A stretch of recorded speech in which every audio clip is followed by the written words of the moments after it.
Olá, eu sou Júlia Alcântara e você está assistindo ao Mulheres em Pauta, um espaço da TV Câmara para a gente discutir temas importantes para a sociedade.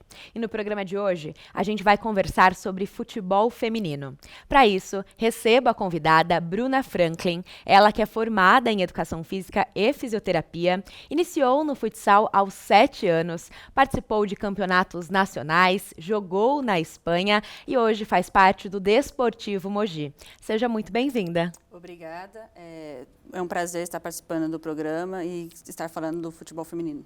Maravilha. Também aqui ao meu lado, vereador Inês Paz. Olá, nós estamos aqui neste momento, chateadas, porque as nossas queridas jogadoras foram desclassificadas da Copa Feminina, mas, como diz, não vamos ficar derrotadas por causa disso. A Bruna vai falar na sua história, demonstrar que o futebol feminino está aqui para valer. Então, são esses assuntos e as contradições.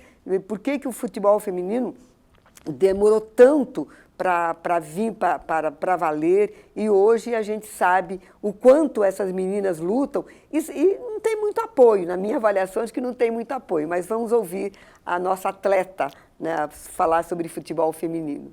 Certo, então Bruna, eu queria que você iniciasse contando a sua história, Você começou ali aos 7 anos, as meninas não são tão incentivadas a explorar o futebol. O que te levou para o futebol? Foi uma vontade sua? Você já tinha ali na família alguém para se espelhar? Na verdade, começou na escola, no período escolar, Eu sou a filha do meio e a minha irmã mais velha queria jogar futsal. Então, eu e minha irmã conversamos com meu pai sobre a relação de jogar. Aí certo. Meu pai ficou meio assim no início, mas falou, vocês querem mesmo?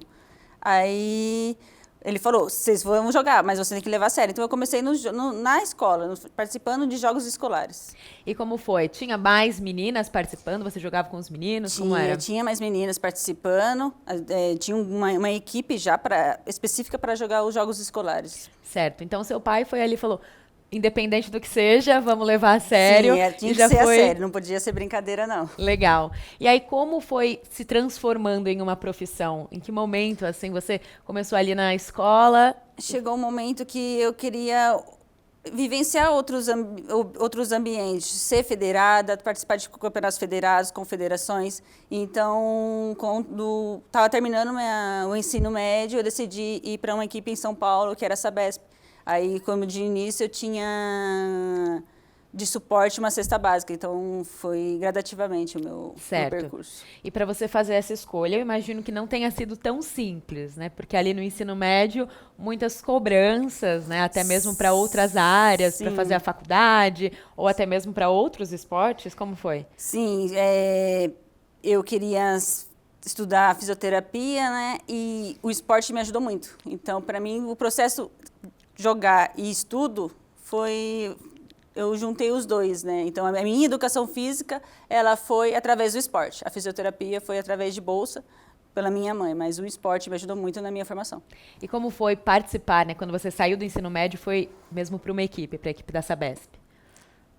Foi muito bacana, porque eu vivenciei sub-15, todas as minhas categorias, sub-15, sub-17, sub-20, principal. Eu jogava sub-20, mas eu participava de campeonatos do principal, então foi bacana. Passei por todas as categorias, isso é muito importante. Legal. E aí a realidade do atleta, aqui no Brasil, pro feminino, fazendo esse recorte, como é? De apoio, patrocínio, como vocês faziam para realmente sobreviver, Porque depois passa a precisar de uma renda, passa também a precisar de outras coisas. Com certeza. Para mim, gradativamente, eu fui crescendo ali dentro do esporte. Eu comecei com uma cesta básica, eu comecei a ter ajuda de custo, até ter o meu salário, Então, nem todas as atletas passam por isso. Tem muitas meninas aqui de Mogi que deixaram de jogar bola porque não tinham esse apoio. Uhum. Então, é muito complicado. É o que eu falo. Hoje, em Mogi das Cruzes, poderia ter uma buta de uma equipe jogando uma liga nacional. Certo. Mas as meninas não conseguem continuar. Não. As minhas duas irmãs jogavam. A mais velha jogava comigo na escola e jogavam super bem. Mas aí, com o decorrer, você tem que começar a estudar, você precisa trabalhar. Então, você acaba largando. Eu fui a que continuei até hoje. E não é uma escolha fácil, Por mais que seja a sua paixão, fazer essa decisão, arcar com essa decisão, É muita responsabilidade, Sim, porque sim. você precisa enfrentar desafios que, de repente, em outra carreira você não enfrentaria. Isso mesmo, igual eu estou naquele processo que eu deixo o futsal, o futebol, para trabalhar nas minhas profissões. Então eu estou naquele processo, eu deixo ou não deixo? Eu meio que, esse semestre eu deixei um pouco de lado o futsal, não treino todos os dias. Então vou voltar agora, né, a treinar todos os dias, a dar sequência. Então a gente fica assim, nossa, acho que está na hora de eu seguir minha profissão. Que é educação física e fisioterapia. Não, mas eu amo muito o esporte e quero continuar, entendeu? Então fica essa briga, né? Chega uma hora que você fica nesse momento. E você falou das suas duas irmãs, né, que também jogavam bem. E como você sentiu, assim, as pessoas que estavam ao redor de vocês? Todas apoiavam? Era Sempre tranquilo? tive apoio dos meus pais, da minha família, as minhas irmãs estavam junto, então foi tranquilo para mim. O bom é que as irmãs foram apoiando junto também. Eu joguei jogos escolares com a Fabiana, aí logo em seguida não bateu, né, por causa da idade, aí eu joguei os jogos escolares com a minha irmã mais nova. Não chegou as 3 jogarem juntos. Ah, que legal. Mas com certeza esse apoio dos seus pais foi fundamental para você seguir. Sim, foi fundamental. Eles sempre me apoiaram desde o início e até hoje. Maravilha. Bom, vereadora, a gente vê a Bruna falando, né, que ela, das 3 irmãs que jogavam, só ela continuou na carreira, realmente por essa decisão não ser uma decisão fácil, né, não encontra todo o apoio necessário. Então, pegando aí essa questão do esporte, né, e na questão do esporte, o futebol, né, porque o Brasil é o país do futebol, mas a gente sabe que ele é voltado, tem uma discriminação, né? Hoje em dia, a gente está vivenciando no futebol masculino a questão do racismo, né, muito grande. Agora, com relação à questão do futebol feminino, do esporte futebol, acho que aí é um preconceito, né, também um preconceito, uma discriminação do papel da mulher, né, que entra aí a questão do papel da mulher.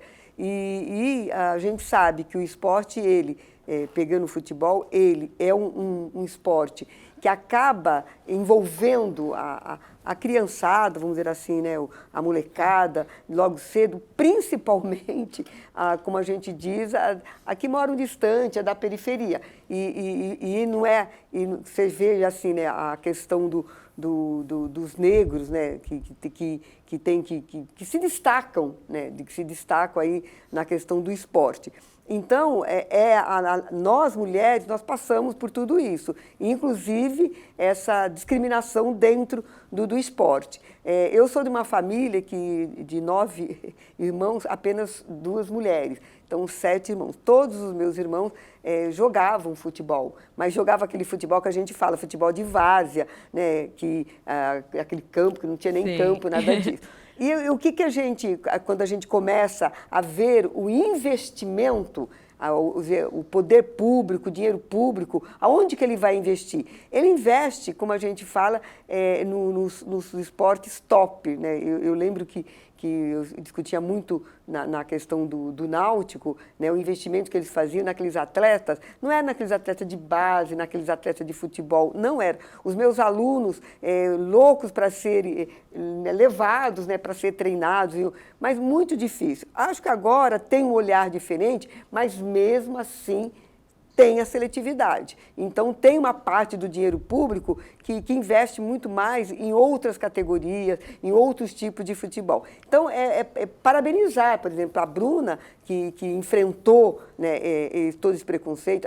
O apoio da família é muito importante, o apoio da família é importante. A gente estava conversando, eu a conheci porque a minha sobrinha, ela jogava futebol, né? E jogou junto com ela, né? E quando a gente ia, assim, finais de semana, que a família se encontrava, a minha sobrinha jogava no meio dos meus irmãos, né?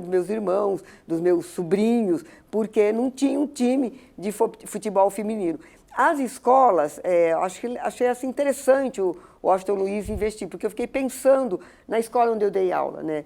Não tinha um futebol feminino. Talvez não seja por causa da professora, não é? Não vejo dessa forma. Mas talvez a garotada, né, as meninadas de lá tivesse outro perfil, né, da questão de vôlei, a questão não é queimada, tem um outro nome, esqueci, handball. Handball, então acho que tinha um outro perfil. Agora, acho importante. Mas você veja, no Brasil, né? Eu estava pegando aí o histórico do futebol feminino. Quer dizer, as mulheres foram proibidas de jogarem futebol no qual governo? Um governo ditatorial de Getúlio Vargas. Né? E por quê? Quer dizer, os argumentos que foram colocados no decreto que ele estipulou, claro, não vai dizer isso, vai dizer que está pensando na saúde da mulher.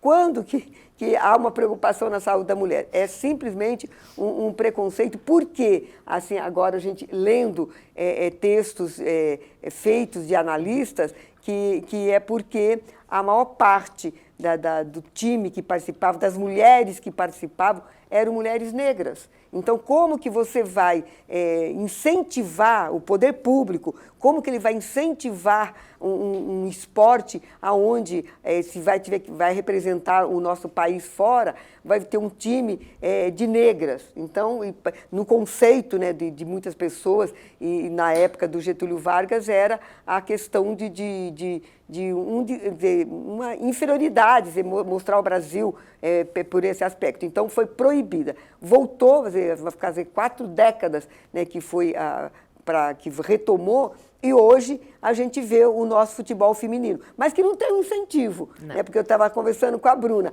Por que não foi decretado o ponto facultativo na Copa Feminina? Na Copa Masculina é decretado. Não importa se ele passou de fase ou não, é desde o primeiro jogo. Nós fizemos um pedido para o prefeito, a frente parlamentar, né, da Câmara Municipal, nós fizemos um pedido, ele disse só na segunda fase. Então, aí a demonstração de como nós, mulheres, somos vistas pelo poder público, sempre com a inferioridade da questão masculina. Não tem a mesma importância, né? Não tem. E esse é apenas uma das coisas, né, Bruna? Uma das que a gente pode aí perceber essa discriminação. Não tem como esquecer também que nós somos proibidas, né, de jogar futebol por uma época, e 40 anos é pouco tempo, né? É um tempo bastante recente. E como você enxerga essa discriminação? É muito complicado, né? Porque, como ela comentou, por que o masculino desde o início teve e o feminino não? Por que não parar por esse tempo de 2 horas e vivenciar a Copa do Mundo aqui no Brasil, né? Sim. Graças a Deus, hoje muita gente conseguiu ir para a Austrália e o que mais fala lá é que parecia que era Brasil, entendeu? Então, é necessário esse apoio. Isso não só no futebol feminino, em qualquer profissão. Hoje, se você olhar o jornalismo, o que aumentou de mulheres, principalmente na Copa agora, o que teve de mulheres na Comissão do Brasil, o que teve de mulheres também, como aumentou. E isso é importante e tem que dar continuidade. Independente do que aconteceu na Copa do Mundo, fomos desclassificados na primeira fase, mas necessitamos essa continuidade no apoio ao esporte. Certo. E esse reflexo de mais mulheres no jornalismo, por exemplo, maior apoio, também é resultado de manifestações das mulheres, né, ao redor do Brasil, ao redor do mundo, pedindo por essa representação. Sim, né? Isso é importante a gente discutir isso também. Sim, era necessário, não só o crescimento do futebol feminino, mas o crescimento em outras profissões. E isso aconteceu no jornalismo. Então, o futebol ajudou o jornalismo também. Como o jornalismo agora está ajudando o futebol feminino. Sim. É um ajudando o outro. E você, como mulher, dentro de um esporte que é caracterizado como um esporte masculino, você sente que você precisa provar mais? No início eu sentia que eu precisava sempre estar provando que eu posso, provando. Hoje não, hoje eu sei o que eu posso fazer. Foi um trabalho interno ali também. Isso, existe o trabalho interno. Você tem que ficar, o mental é muito importante, né? Porque as meninas foram para lá, sabe aquela sensação? Eu tive essa sensação que elas estavam com uma pressão de, nossa, a gente precisa ir super bem, porque vão cobrar. Sim, agora que a gente conseguiu um avancinho, agora a gente tem que... Entendeu? Então, acho que eu não senti as meninas tão soltas. Eu achei que teve muita cobrança, porque investiram. E agora? Sim.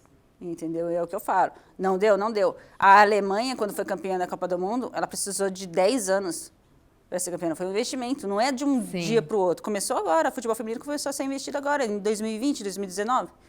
Entendeu? É um processo que temos que pensar no futuro e seguir investindo, independente do obstáculo que apareceu. Sim, e se a gente for avaliar, né, as nossas mulheres, né, as nossas atletas, você acha que elas precisam provar mais, né? As pessoas comparam com uma régua diferente? Existe a comparação com o masculino, mas é normal, o físico é diferente, entendeu? O futebol masculino sempre foi vivenciado nas ruas, as mulheres começaram... Eu vivenciei o meu futsal, o meu futebol com os meninos, eu não tinha outras meninas para ter aquele contato físico, o mesmo, entendeu? Eu apanhei muito com os meninos, entendeu? Então, nós mulheres sempre temos que estar provando, mas chega um momento que você também tem que falar assim, não tem que ficar provando. Eu sei o que eu posso, entendeu? Sim. Tá certo, muito bem. E aí a gente fala desse investimento e essa cobrança de retorno imediato, né, vereadora? É preciso um investimento, mas é preciso também entender que o investimento leva um tempo para ter o fruto, né? Com certeza. Isso acontece no futebol, mas a gente tem que se reportar para tudo nas mulheres, né? Sempre as mulheres, se comete uma falha nas suas profissões, elas sempre são mais detonadas, são mais cobradas. Por quê? Né? Isso tem uma explicação. Porque a nossa sociedade, como a gente, acho que é até importante, quem acompanha, né, as pessoas que acompanham os programas Mulheres em Pauta, falam assim, sempre cai na mesma tecla, mas é porque a gente ainda nós não conseguimos romper o que nos amarra, entendeu? O que a sociedade está amarrada. Ela está estruturada na questão da superioridade masculina. Ela está, vamos dizer assim, quando a gente fala isso, nós estamos responsabilizando o homem? Claro que não, porque ele faz parte também dessa sociedade. Ele é formado nessa sociedade que diz que o homem é superior. Mas também tem o lado deles também fazer um esforço de se abrir, né, de procurar entender. Então, a gente também tem os dois lados. Então, a gente vê que cada vez mais as mulheres conquistam, como foi colocado aqui, a questão nas profissões, a questão do esporte, né, a questão do jornalismo, a questão da televisão, né, a televisão, acho que é importante, acho que quando a gente estava discutindo sobre a questão da mulher negra, né, latino-caribenha, a gente estava olhando, assim, conversas com um, conversas com outro, a questão da novela, uma novela da Globo, onde era a Cor do Pecado, entendeu? Nossa. Agora, quem que era a artista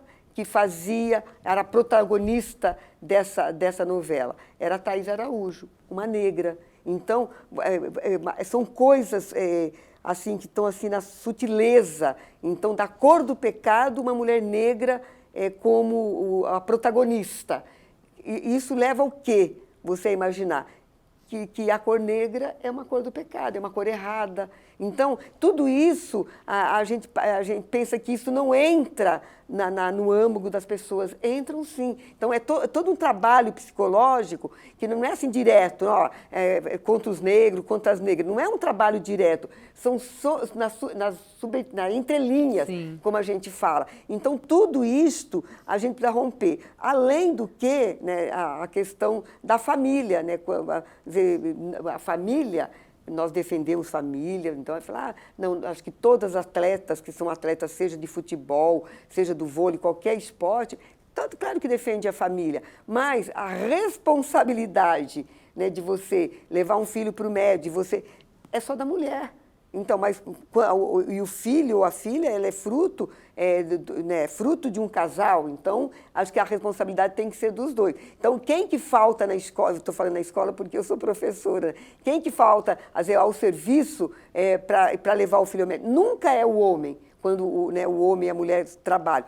É sempre a mulher. Então, essa visão a gente ainda não superou, mas eu acredito que a gente devagarzinho, com pessoas que nem a Bruna, que vão lá e enfrentam, né, a equipe de futebol, né, da Copa Feminina, que brilhou, fez o primeiro jogo muito importante. Agora, lógico, não deu, como diz, é de longo tempo, né, de passo a passo. Agora, a gente sabe dizer, quando o Brasil teve no 7-1 da Alemanha, né, claro que nós ficamos tristes, mas eu sinto que eles não deram tudo que eles deviam dar. Então também tem esse lado, acho que já dominam tudo e daí não precisava fazer muito, aí levou... Dois pesos, duas medidas. 2 pesos e 2 medidas, mas é importante, eu acho que a gente incentivar, valorizar, eu acredito que o futebol feminino vai ocupar espaços como o futebol masculino ocupou.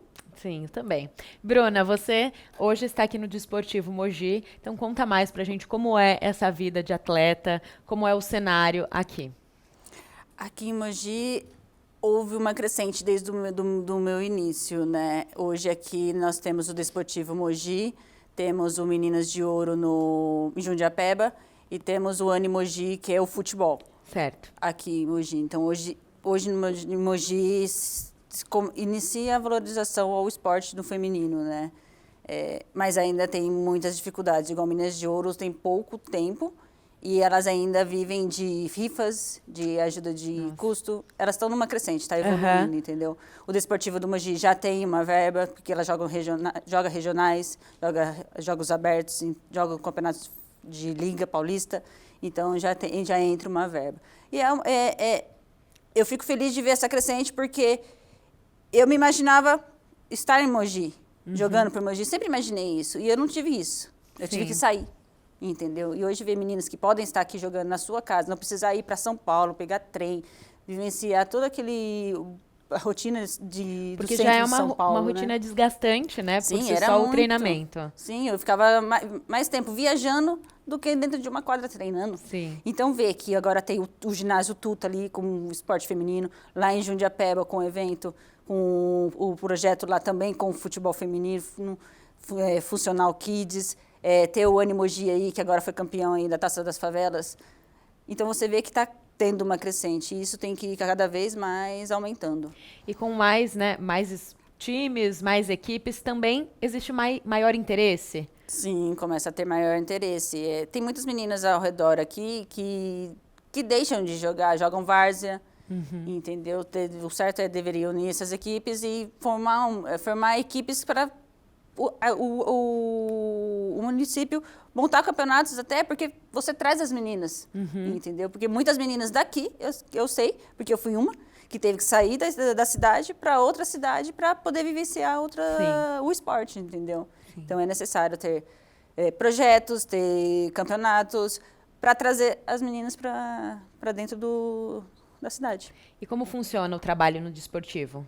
O Desportivo, ele joga jogos regionais, joga abertos, então ele tem uma verba que vem da prefeitura que paga as atletas, né? Legal, e dá uma animação mesmo, né? Ver a Bruna falando que está numa crescente, as meninas se juntando, formando equipes, conseguindo jogar aqui na cidade, mas precisa realmente de maior investimento e organização para isso acontecer.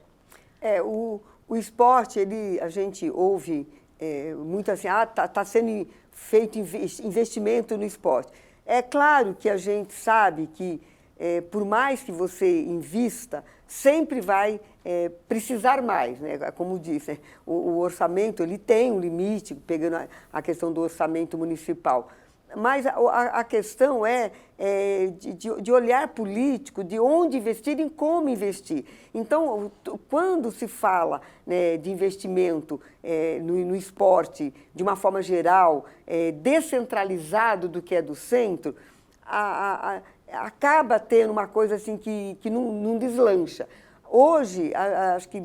Porque, como que eu vejo, pelo menos é meu ponto de vista, as coisas começam a acontecer porque a sociedade civil começa a cobrar. Então, a participação assim, de conselhos, né, a discussão dentro das escolas através dos grêmios estudantis, o próprio, esse incentivo que aparece, né, um jogo da Copa, por exemplo, a gente vê nas escolas, durante a Copa, as pessoas se movimentam mais, o próprio professorado acaba se movimentando mais dentro da escola para instigar, né, os alunos e as alunas. Então, isso acaba fomentando mais e essa cobrança por parte aí da sociedade, você acaba tendo maior investimento. Então, a gente tem, né, com certeza, como a própria Bruna colocou, mais investimento. Mas tem umas coisas que a gente não encaixa, estou pegando em termos de política municipal. Né? Você vê, nós temos 2 ginásios, um ginásio do lado do outro.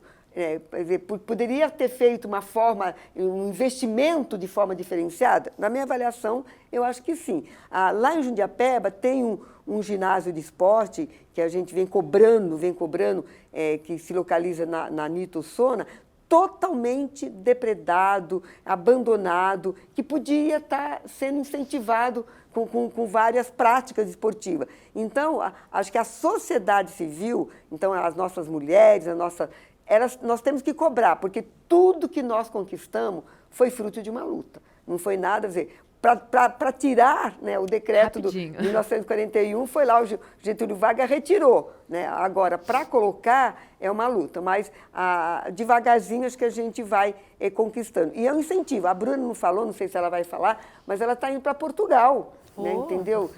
Quarta-feira ela viaja para Portugal representar a nossa cidade, né, não representar, vai jogar lá, mas é um reconhecimento de tudo que ela fez aqui na nossa cidade e no nosso país. Né? Conta que a gente quer saber. Sim, eu estou deixando o Desportivo Mogi agora no momento e dia 9 eu já estou partindo para Portugal. Eu fechei com uma equipe lá para jogar o campeonato português de lá. Que demais, parabéns, Obrigada. Bruna. Então agora para a gente, né, finalizar com essa ótima notícia para as meninas que estão assistindo, que já jogam, que se interessam, que querem ser profissionais, já vislumbram esse futuro, quem sabe jogando em outras equipes como você, qual conselho que você dá? Não desistem. Aconteceu na Copa do Mundo, não classificamos, mas não é no primeiro obstáculo que vamos desistir. É um processo, ele é longo, mas tem tudo para dar certo.